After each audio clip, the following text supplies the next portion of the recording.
ನಮಸ್ಕಾರ ಸ್ನೇಹಿತರೆ. ಇಂದಿನ ಷೇರು ಮಾರುಕಟ್ಟೆ ಬೀಳಲು ಕಾರಣ ಏನೆಂದರೆ, ಅಮೆರಿಕದ ಎಐ ಕಂಪನಿ ಆಂಥ್ರೋಪಿಕ್ ಹೊಸ ಸಾಫ್ಟ್ವೇರ್ ಪರಿಕಲ್ಪನೆಗಳನ್ನು ಬಿಡುಗಡೆ ಮಾಡಿದೆ. ಇದು ಸಾಂಪ್ರದಾಯಿಕ ಐಟಿ ಕಂಪನಿಗಳ ಕೆಲಸವನ್ನು ಕಸಿದುಕೊಳ್ಳಬಹುದು ಎಂಬ ಆತಂಕ ಹೂಡಿಕೆದಾರರಲ್ಲಿ ಮೂಡಿದೆ.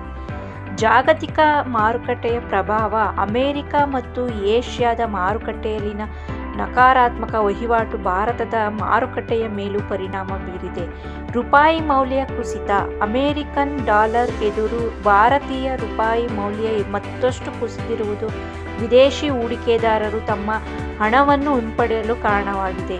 ಅಮೆರಿಕ ಹಣದುಬ್ಬರ ದತ್ತಾಂಶ. ಅಮೆರಿಕದಲ್ಲಿ ಹಣದುಬ್ಬರ ಬಿಡುಗಡೆಯಾಗುವ ಮುನ್ನ ಹೂಡಿಕೆದಾರರು ಎಚ್ಚರಿಕೆಯ ನಡೆಯನ್ನು ಅನುಸರಿಸುತ್ತಿದ್ದಾರೆ. ಇಂದಿನ ಈ ಕುಸಿತದಿಂದಾಗಿ ಕೇವಲ ಒಂದೇ ದಿನದಲ್ಲಿ ಹೂಡಿಕೆದಾರರ ಸುಮಾರು 6.50 ಲಕ್ಷ ಕೋಟಿ ಸಂಪತ್ತು ಕರಗಿ ಹೋಗಿದೆ. ಧನ್ಯವಾದಗಳು.